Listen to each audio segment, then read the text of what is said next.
तो आज की इस वीडियो में हम परिमेय संख्या और अपरिमेय संख्या दोनों को आज जानेंगे कि परिमेय संख्या क्या होता है, रेशनल नंबर क्या होता है और अपरिमेय संख्या माने कि इरेशनल नंबर क्या होता है।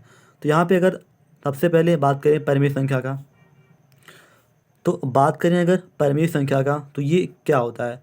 यहाँ पे देखिए, ऐसी संख्या जो p/q के रूप में लिखी जा सके और q क्या हो, 0 के बराबर नहीं होना चाहिए। मतलब q 0 नहीं होना चाहिए, या तो 1 होना चाहिए या तो 2 होना चाहिए। जैसे अगर एग्जांपल लें तो हमने जैसे एग्जांपल लिया 2/3 का, तो आप यहाँ पे आप देखिए कि ये p क्या है, ऊपर वाला p कितना है 2, नीचे कितना है q है।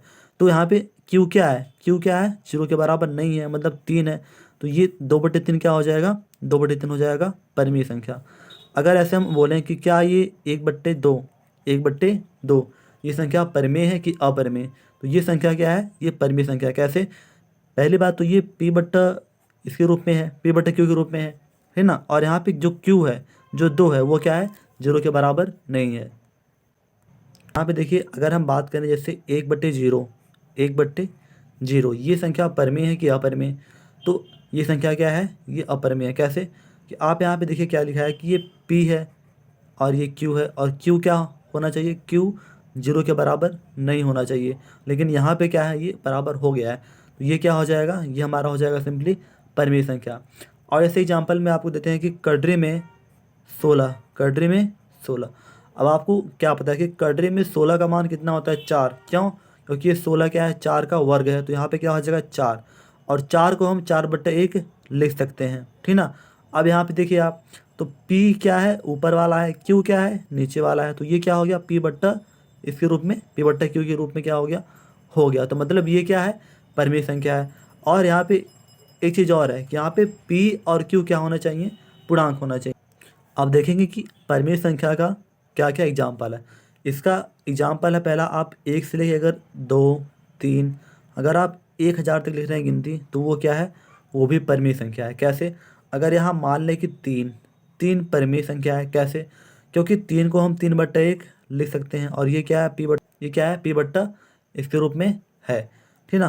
तो p/q के रूप में है। अब यहाँ पे देखिए, q क्या है, 0 के बराबर भी नहीं है, और p क्या है, और ये दोनों क्या है, p और q दोनों क्या है, पूर्णांक है।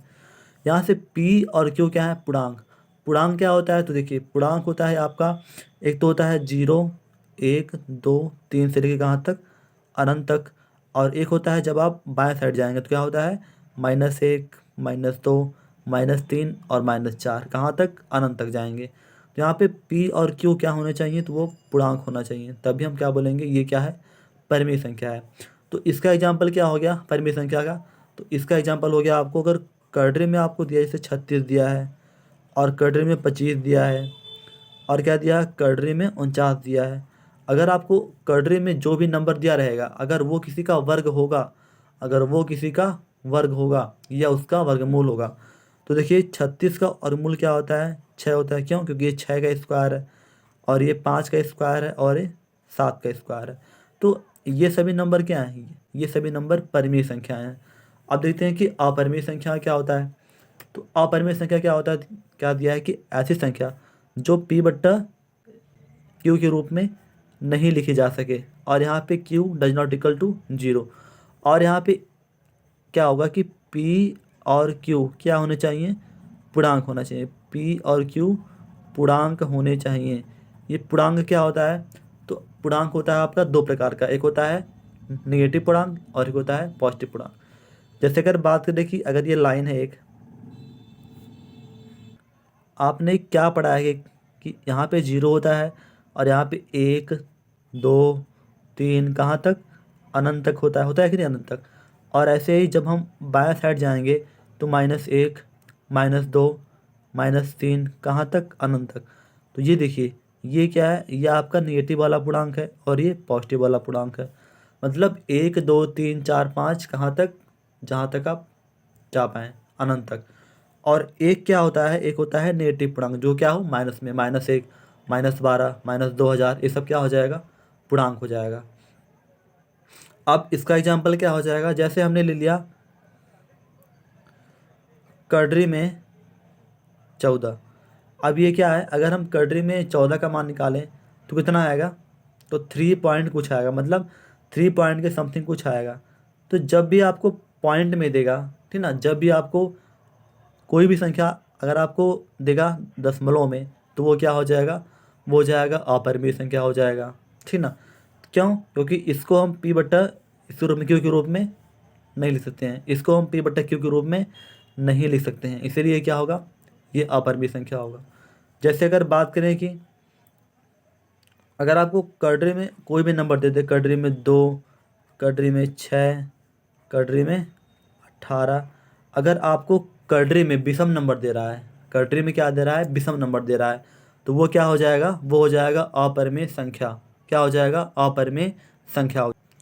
अगर ऐसा कोई नंबर हो जैसे 2.34666, अगर नंबर में क्या होता है, रिपीटिंग होता है, क्या होता है, जिस नंबर की जो आवृत्ति होती है वो क्या होता है, बहुत अधिक बार आती है, तो वो भी क्या हो जाएगा, वो हो जाएगा अपरिमेय संख्या हो जाएगा, ठीक ना।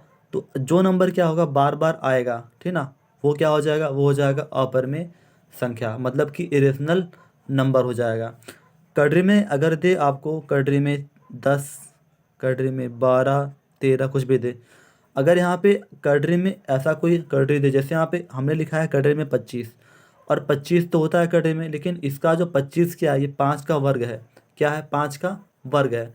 और जो ये होगा, ये जो वर्ग होगा, लेकिन 10 क्या है, किसी का वर्ग नहीं है, और 13 क्या है, किसी का वर्ग नहीं है, तो ये क्या हो जाएगा, अपरिमेय संख्या। कटरी में दे दे आपको 18, लेकिन अगर कहीं आपको कटरी में आ जाए, कटरी में कितना आ जाए, मान लीजिए 25 आ गया, अब ये 25 क्या है, 25 तो 5 का वर्ग है, तो ये क्या हो जाएगा, ये हो जाएगा अपरिमेय, ये सॉरी ये अपरिमेय नहीं, ये परिमेय संख्या हो जाएगा। अगर कटरी में आता है 9, तो 9 क्या है, 3 का वर्ग है कि नहीं, 9 3 का वर्ग है, अब ये 3 क्या हो जाएगा, 3 परिमेय संख्या हो जाएगा। अगर कटरी में ऐसे कोई संख्या दे जो क्या हो, वर्ग ना हो, जैसे कटरी में 18, 18 क्या किसी का वर्ग है, नहीं है, तो ये क्या हो जाएगा, ये अपरिमेय संख्या हो जाएगा। तो इस प्रकार से हम जान सकते हैं कि परिमेय संख्या क्या होता है और अपरिमेय संख्या क्या होता है। एक बार इसको हम रिवाइज कर लेते हैं। परिमेय संख्या क्या होता है कि ऐसी संख्या जो पी और क्यू के रूप में लिखी जा सके, और क्यू क्या हो, 0 नहीं होना चाहिए। जैसे हमने लिया 2/3, अब ये क्या है, पी और क्यू दोनों के रूप में है, ये क्या हो जाएगा, परिमेय संख्या हो जाएगा। अब आपके मन में ये आ रहा हो कि पाई, पाई क्या है, अब पाई का मान कितना होता है, 22/7। अब ये है क्या, अब ये पाई जो है, ये परिमेय है कि अपरिमेय है, ये पाई क्या है, तो ये पाई आपका परिमेय संख्या है। क्या है, पाई हमेशा क्या होता है, परिमेय संख्या होता है, ठीक ना। तो इस प्रकार से हम जान सकते हैं। देखिए परिमेय का उल्टा अपरिमेय होता है। अगर ये पी बटा क्यू के रूप में लिखा जा सकता है, लेकिन ये नहीं, तो ये क्या होता है, जस्ट इसका अपोजिट होता है। तो इस प्रकार से हम जान सकते हैं कि क्या होता है परिमेय संख्या और क्या होता है अपरिमेय संख्या।